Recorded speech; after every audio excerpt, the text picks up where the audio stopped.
It is not safe to train at the gym and not use appropriate safety precautions. I think that a lot of people get really hung up on the possibility of injuring themselves, right? Like they're constantly worrying like, oh, can I do this to prevent injury? Can I do that to prevent injury? And so on.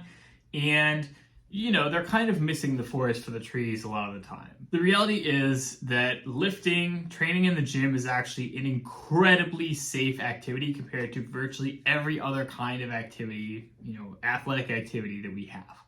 And the reason for that is really simple. In a gym, you have 100% control over the kinds of stimulus that you are placing on your body and how you are doing that.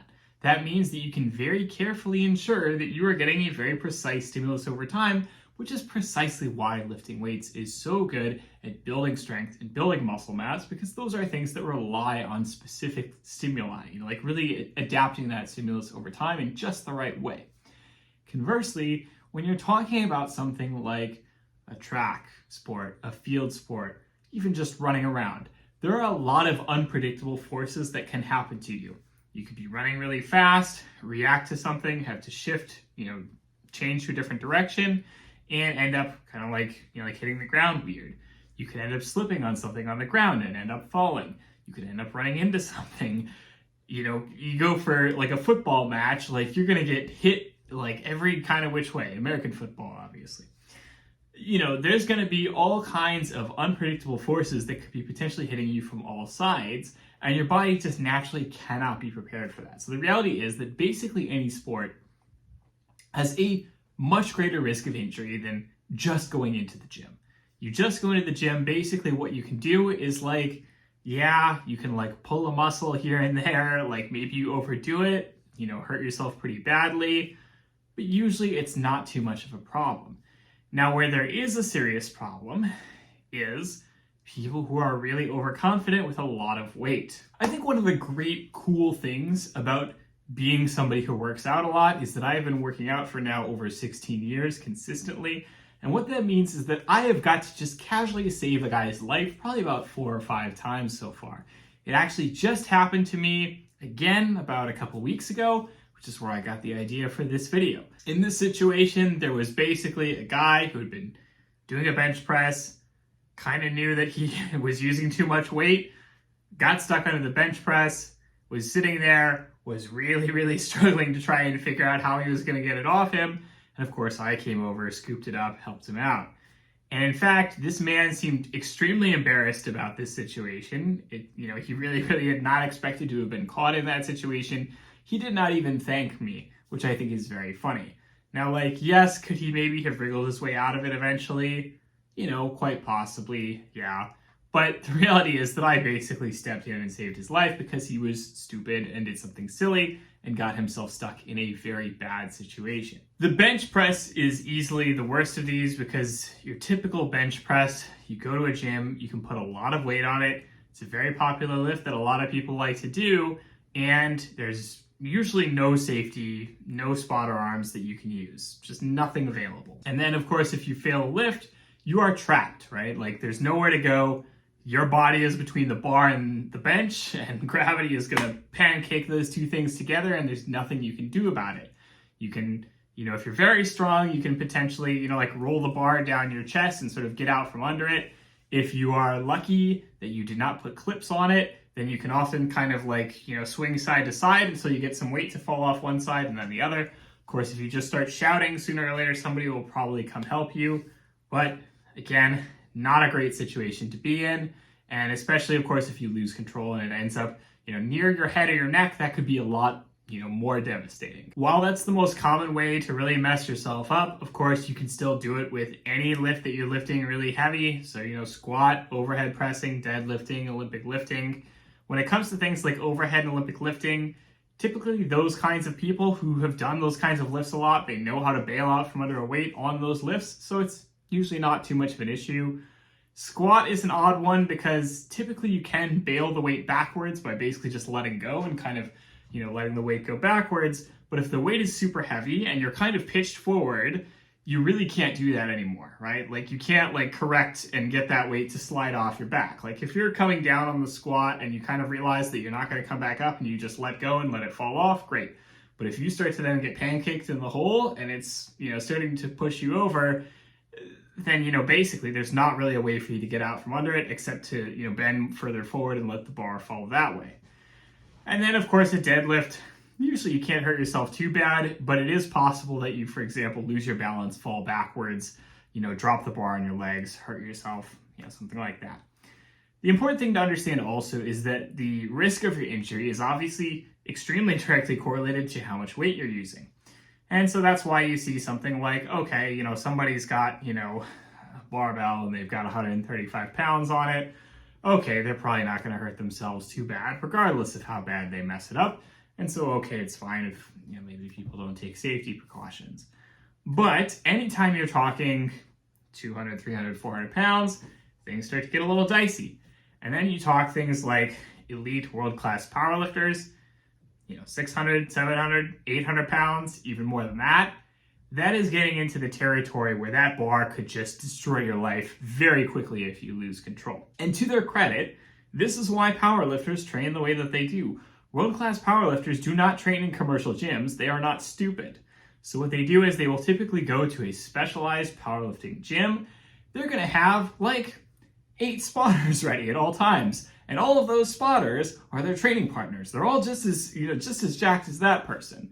Typically what you'll do in a powerlifting gym is you'll get like 8, 9, 10 people who are all capable of squatting, 600, 700 pounds or whatever. And then what you're going to do is they're going to take turns squatting. And then while they're not squatting, they're all going to spot the person who is squatting.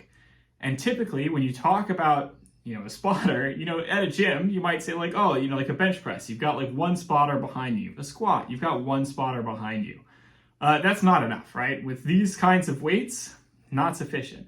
So typically when you see super heavyweight powerlifters spotting each other, you might see 1 spotter on a bench press behind the bench, 2 or more on each side of the bar, basically to pick up from the sides. In the squat, you'll see 1 person behind the person to help them up. You'll see typically like 2 or 4 people, basically on the sides. And so it's a whole village, right? Like it takes a lot of spotters just to be double sure that you're safe. Because when we're talking about like super heavyweight weights like this, it can be a serious issue if even the tiniest little fraction of something starts to go wrong. Recently, there was a pretty well publicized video of a personal trainer, young guy, I guess somewhat famous, in his 30s, tries to do a 400 pound or so squat, ends up, unable to get out from under the squat, bar pitches forward, hits him in the head, and as a result, he died. And this is an incredibly sad incident, but it's also an extreme example of what not to do. So in this video, and I'm not going to put the video on this because I don't think that there's any point in that. I think it's a little bit gross to be sharing it everywhere. But in this video, he clearly, he basically has a spotter behind him.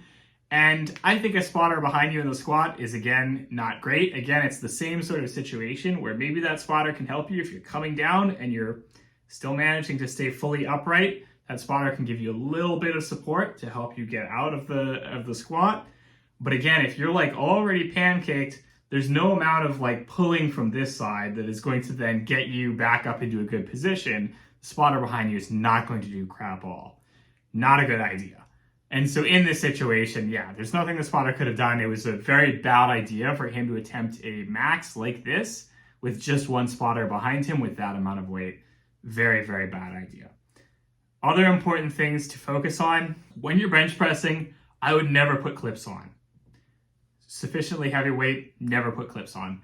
Like I was mentioning before, if you're bench pressing and you need to be able to get out from under the barbell and nobody is around to save you, your best option is to try and wriggle the weights off the bar and then be able to then have 1 side fall off so that you can then get out from under it. And you can't do that if there are clips on the bar.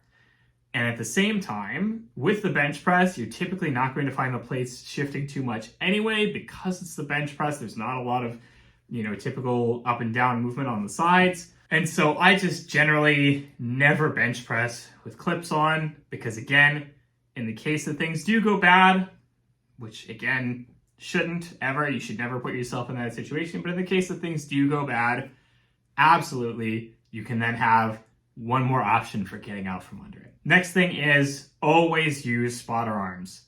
I would never attempt to squat max without spotter arms of some kind. Even when you talk about world-class powerlifters squatting, they've got, 6 spotters, super heavyweight, 6 spotters all around them. And at the same time, they'll still often have either spotter arms or some kind of, basically like the loops that you can then put the weight down on if you fail. No matter what, worst case scenario, you have an option to bail. And I would never, ever, ever squat super heavy, anything over like 250, 300 pounds without at least being in a squat rack with spotter arms of some kind. I would not do it in a squat stand. I would not do it if I didn't know how to bail. I would not do it without spotter arms or like multiple spotters. Just not a good idea. Likewise, I would really, really recommend that, if possible, you get spotter arms on a bench as well. Like, yes, usually one spotter is a lot more able to save you on a bench than on a squat. I still don't think that you should trust it specifically to human intervention because very often a single human can make mistakes, might not be able to get good leverage on the bar, might not be able to help you, could still cause a lot of problems. It is less common that you see benches that actually do properly have spotter arms. The problem for that is that basically like when you're, bench pressing, basically there's just like a much smaller range of motion where you can like safely say like, okay, like I failed, I can put the weight down without like crushing me, but then, it's like basically like just touching my chest as opposed to being like way off my chest, right? So there's this much smaller range of error, and that's why you typically see that they will sell squat racks now that have what are called like bench hole spacing for the spotter arms, which just basically means that as you get into the range that people would typically be benching in, then the holes are much closer together, which makes it easier to put in those spotter arms so that even if you are benching, you can make use of spotter arms. Benching and using spotter arms is great, so long as you can. I highly recommend it. Awesome, solves all your problems.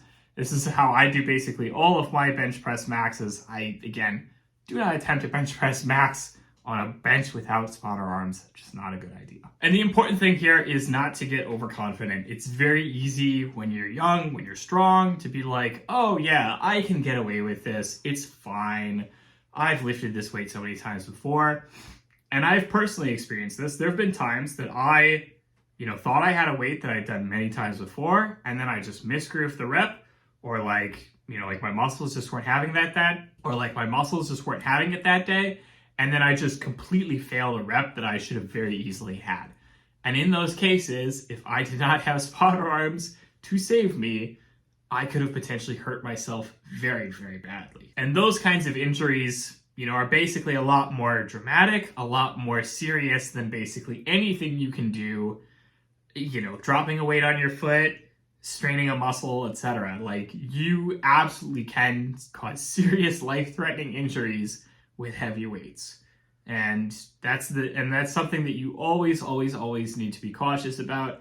You need to be smart about it. You cannot mess around with this. You absolutely cannot, take risks, because sooner or later that's going to come due. Like, sooner or later you're going to make a mistake.